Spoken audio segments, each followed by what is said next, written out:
quick recap. What is this called? Armature. Armature. And how do you make your armature? Cardboard. Paper. Plastic. Why do we have plastic? So what doesn't get wet? Yeah, the paper doesn't like to play well with clay. It pulls all of the water out of your clay, making it harder to work with, or you have to work with it faster because it's going to dry out faster, right? Cardboard, you got it looped around your head, and then you also got some of the cross bracing around it, so it's a little more structurally sound than just paper, and then filled it with just crumpled paper. It's not super compacted, so it's easy to kind of dent it in as needed. It's just there to help support your project as you're making it, okay? Other stuff, if you do this right, this will stay this clean. How? So one,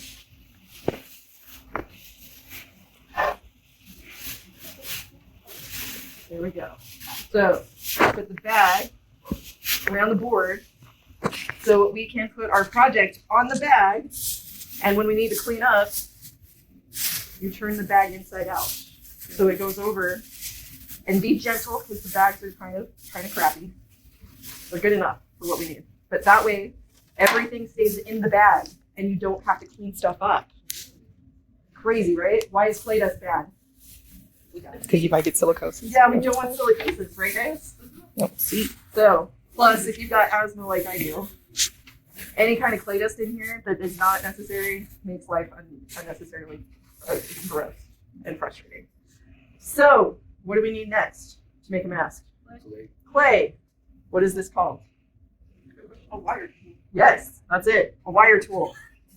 Literally is. I guess my eyes have So, that was a weird. which of these is actually correctly put away? A or B? A. Why? Bag's Bag is not open, and actually it's not completely correct either. What's the other thing that needs to be done for it to be The little correct? thing needs to be at the bottom. Yeah, the opening is on the bottom. Why? So the air will. Air won't get in. Do we use twist ties on these? I mean, no. No, because twist ties make it seem like you've got a good secure closing on it and a good seal. This is how you make it seal. Cool. So now I'm all about keeping things cleaner and less work. So we slide the bag down around the sides. Grab your wire tool. And we're going to go down just about an inch and wrap it around and then pull it straight through.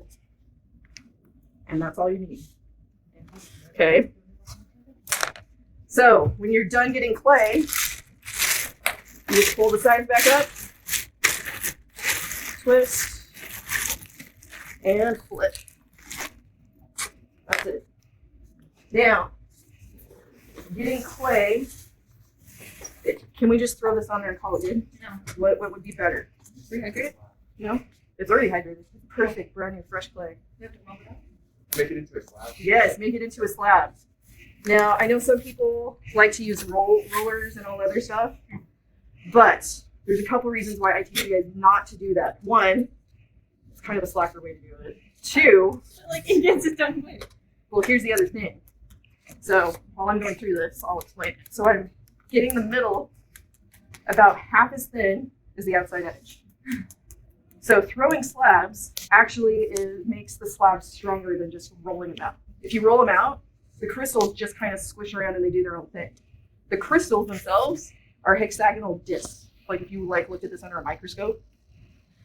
So what works better is throwing a slab. It's really more like artfully dropping it. It's not actually throwing. Okay?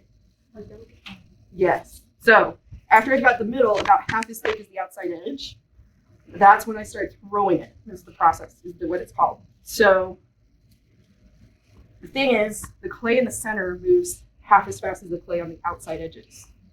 So that's why you get that out there. And you want to make sure that you hear a thwack, not, wait, that wasn't quite right. So this is the wrong sound. Yeah. Oh. Now this is the correct sound. So it should sound quieter. Oh, are you moving it towards yourself? Yes. So I'm bringing the clay up so that it's and try to keep it all in one plane so it doesn't like bend and rock. I bring it up to eye level and then skid it across the table. Once it starts getting kind of long, I do it the same way the other way. It takes practice to make it look this easy, guys.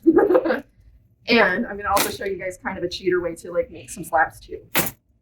This doesn't need to be pretty. You just need it to be at least about the thickness of your pinky, about a 1/4 inch thick, maybe a little bit thicker.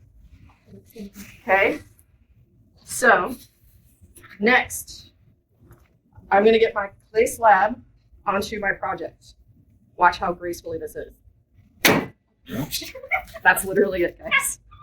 So I'm gonna use this. Just squash the head. Yep. No, seriously, guys, that's actually how you want to do it. It helps actually form it around your form. And here we go.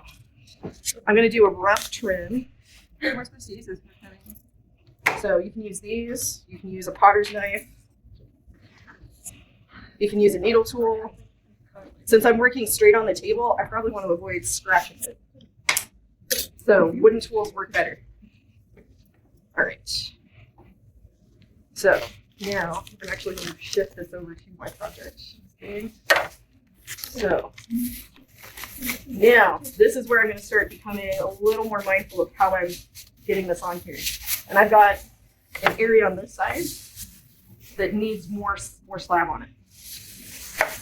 So I'm going to take some of this stuff, and because it's still really gooey clay, you want to slap it on here. Slapping it actually helps it start to adhere to the thing. Oh, can someone grab me a paddle off of there? And I'm going to start working the actual shape. So wooden paddle. Nope. Big wooden things. Probably. Nope. Nope. It looks like a paddle that you smack somebody with, like a handle, like a spatula. Yes. That. That does not look like a paddle. So I'm just stretching the fabric down. Not the fabric. The clay. Okay. Hold up, guys.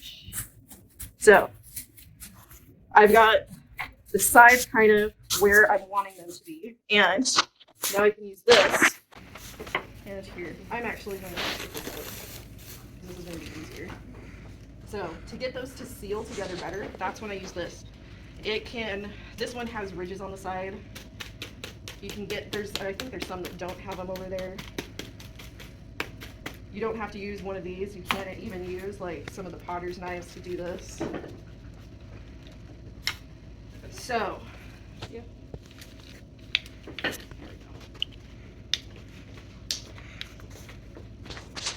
So I'm using the rib, the metal rib specifically. You can use the wooden rib to do this too. And I'm just focusing on getting my basic form for my mask masked in.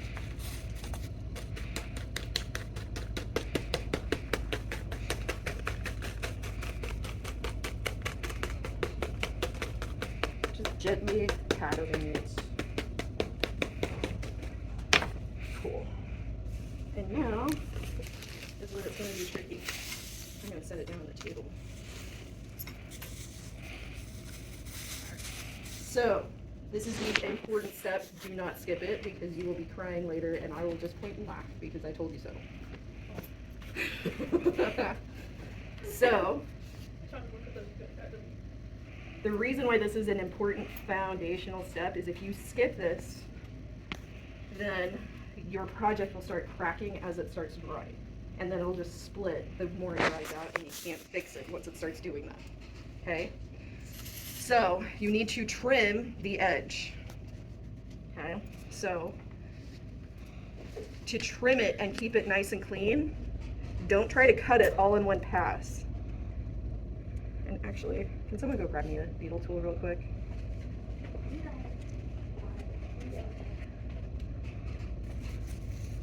It doesn't need to be perfect, but you do want it to be nice and crisp. You want to make sure you're trimming off any creases that are in the clay.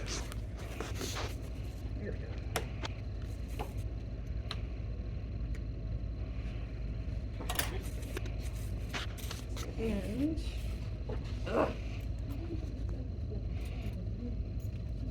I'm doing this really fast, so it doesn't look all that great, but it looks good enough.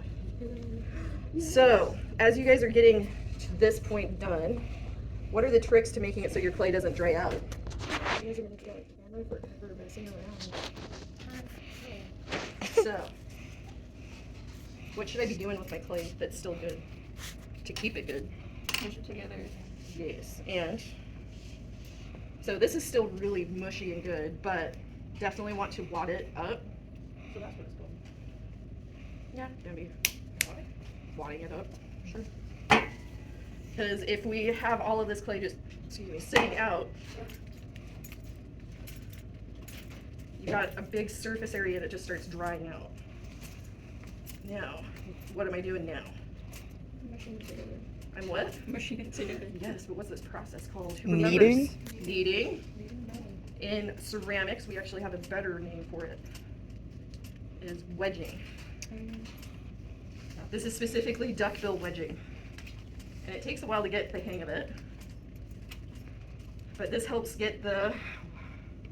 Why do we do this? You guys tell me. What? There's no bubbles. No air pockets? What else? Evens out the moisture content. Okay. So part of the reason why it's called duckbill wedging is it looks like a little duck. Little ducky bill. Eyes on the side of his head. It's not a duck, right? So, just watch it say. So now, I just roll it up into the burrito, drop it on both sides to get the tuna can, or birthday cake, whatever you want to call it. That's a reverse birthday cake. Yes. So, there we go. Now it's ready to either throw back into a slab, or the really lazy way of doing it is what? Wrapping it. Huh? Wrapping it up. Nope. If I want to make it into a slab, Rolling it. even more lazy than rolling it. So this only works if you put it on plastic. If you do this on the table, it'll stick. Oh, you. I did this. You put me on like that, man. That's not funny. That's it. Take out your anger and frustration on the clay instead of other people. But like I said, if you guys want to start practicing this, this is actually, like I said, it's a stronger technique because it aligns the crystals in the clay, and it's also kind of satisfying. But eye level, pull towards you. Some people like to throw it away from them. I don't do as well with it this way. So from here, you can start cutting out slabs to add to stuff. You can build this up more. If you want to make it more symmetrical, now is when you want to start looking at that. But you want to start massing in your features. What does massing in your features mean? Building them up. Yeah, building them up walls, sort of. Building them up, bending them down. Yeah. Getting them placed and focusing on just the shapes or the forms. So, the mask I'm planning on making is based off of Topsy Turvets. It's a painting that Brian Froud made. You guys ever seen Dark Crystal No. or Labyrinth? Yeah. So he's the concept artist that's responsible for the way that those movies look. And the little scene where the goblins are in the mirror waiting for Sarah to say the right words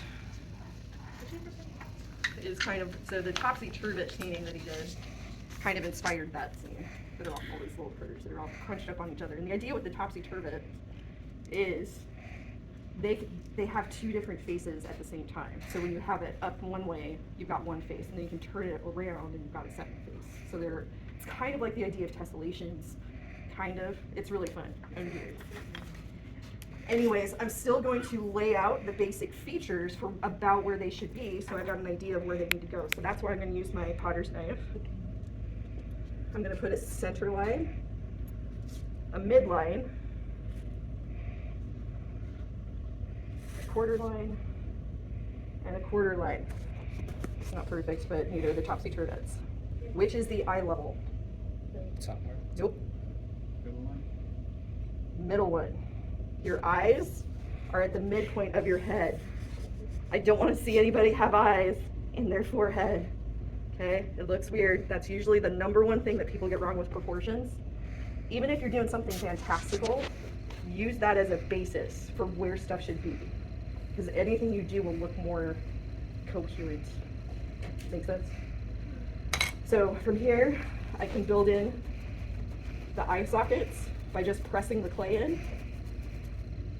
And then this line down here, so since it's towards me, this would be the mouth, and that's the hairline. But since I'm doing a topsy-turvy, I'm having to keep that in mind. They're gonna end up being, one's gonna become the hairline and the other's gonna become the mouth. So you need to sculpt it in a way so that it looks like it's supposed to for one way and the other. So there's just some things to kind of keep in mind. So you've got mouth, eyes, hairline.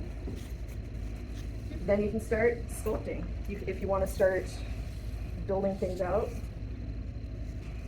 So what thickness should your project be when you're actually done with it? Yeah, about the size of your pinky through the whole thing. Right? So that means you have to do like stretching out. So yeah, that's why we did the paper inside, so you can build it hollow, and then once we're done, you can move the paper, and then you can finish hollowing it out from the back. So you can do a combination of building stuff up, and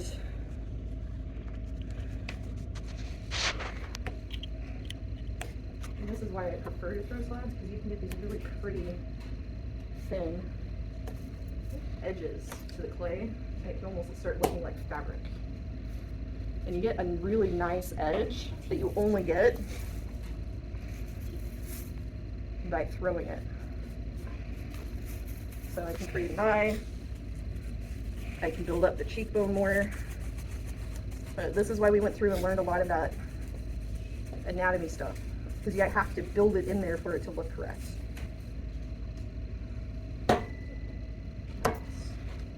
Oh yeah. Let's say you want to add something, you want to make some giant horns on here, or giant chin, or nose that comes out. There's a few ways you can do this.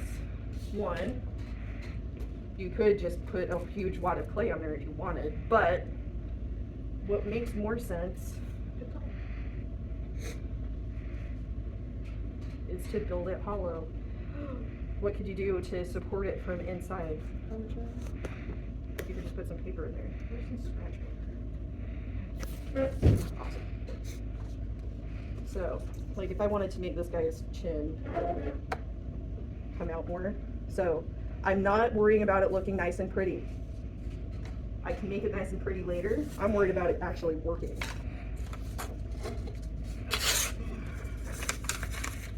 So this doesn't have plastic around it. What's it gonna do? It'll dry out the clay, but is that okay for a small area? Yeah. And if I'm gonna create an air pocket, what should I do? Even better. Poke a hole through it so air doesn't get trapped. Because what happens if the air gets trapped? Yeah, it will explode. Turns into a giant kiln bomb. Oh no. So this needs more clay because it's too thin.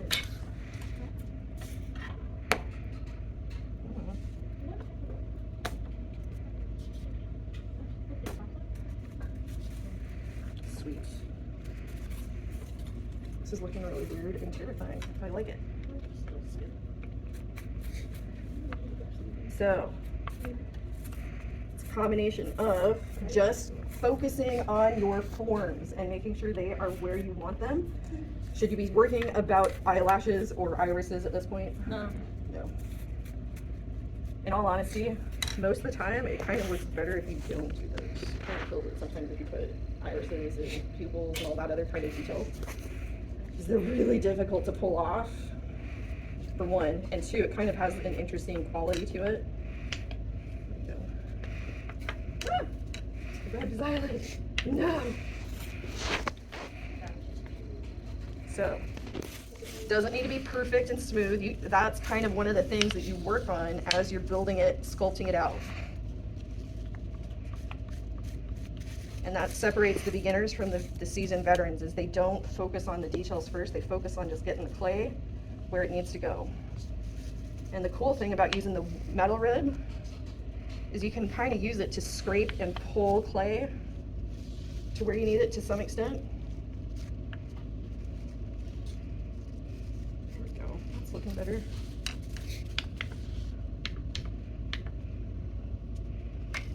So lips. Coiling is the other way that is actually technically wedging. So I've got upper lip. Oh, I should have done the lower lip first. Oh well, that's going to be lower lip now. Upper lip. It's not looking good. I might change it. Do those not have noses? Do those not have noses? No, they do. Just scrunch. I'm just getting this on here first because it's a little easier to squish the lip out without the nose being there quite yet.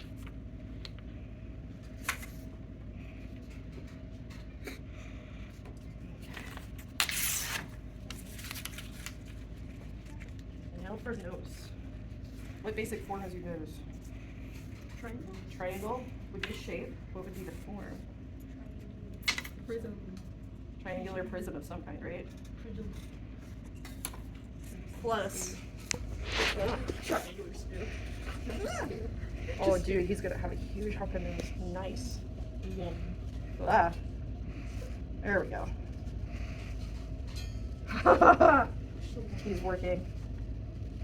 So, your nose, who remembers how you figure out the size of your nose? Same size as your ear. It goes from the center point is between your eyes, and then it goes down to about halfway between your upper lip and where your nose ends up. Anyway, it's also where your ear is. So that's one way that you can be able to plan that out. Oh, there's some thoughts. Okay. So here's this. Just getting some blending going on. Just stabbing him in the face. There we go. Haha. Actually, that's not looking bad. It's not great, but it's not bad. I know, like. It looks like that guy that dumped the cats in the Aristocrats movie. Yes, totally does. I don't remember. So, let's clean the posers out from his nose. All right, blending.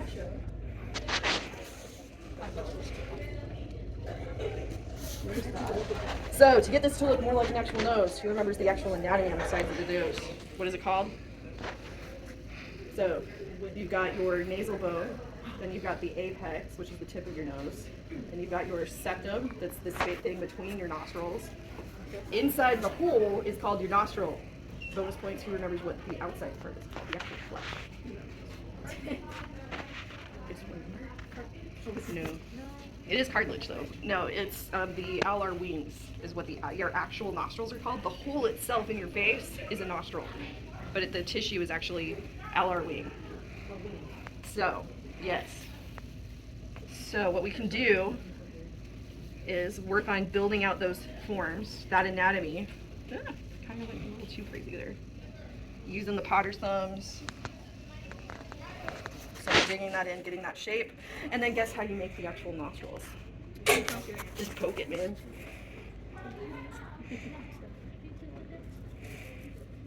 This is where it starts to get kind of like unnerving.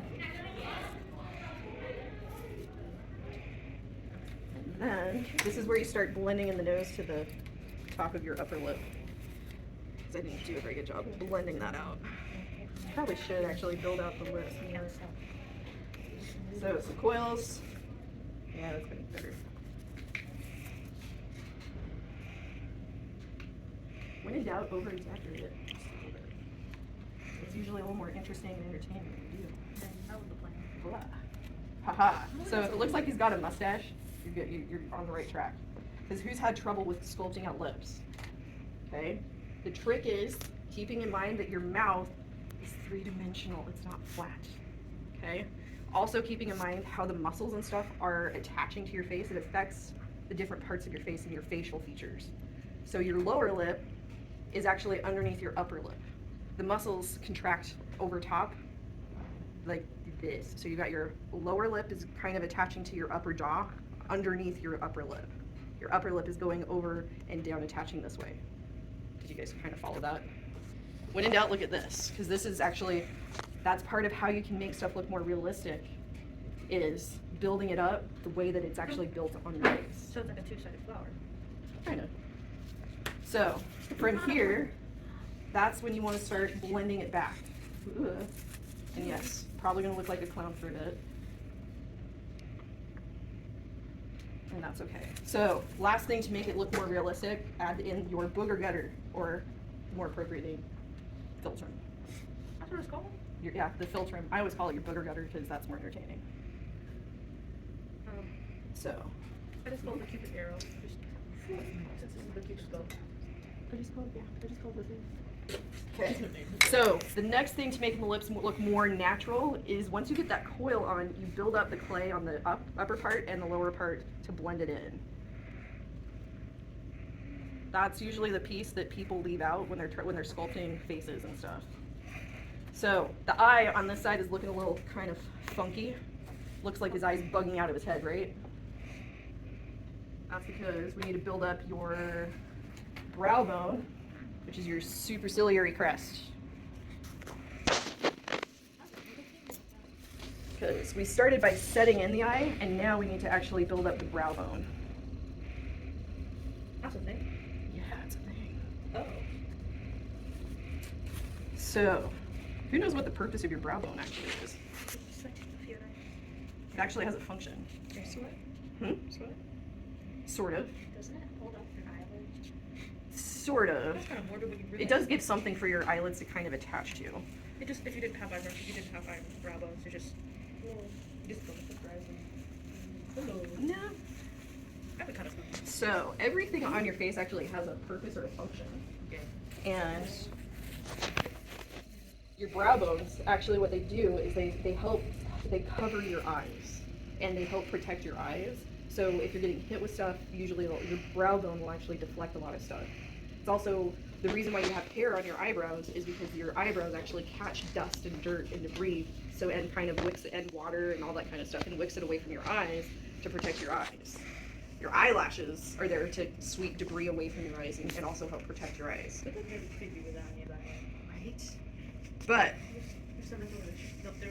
so knowing that, that is usually the number one reason why people's eyes, when they sculpt them, don't look right, is because they built in the eye socket, but they didn't bring out the brow bone, so their eye is literally sticking out from their face.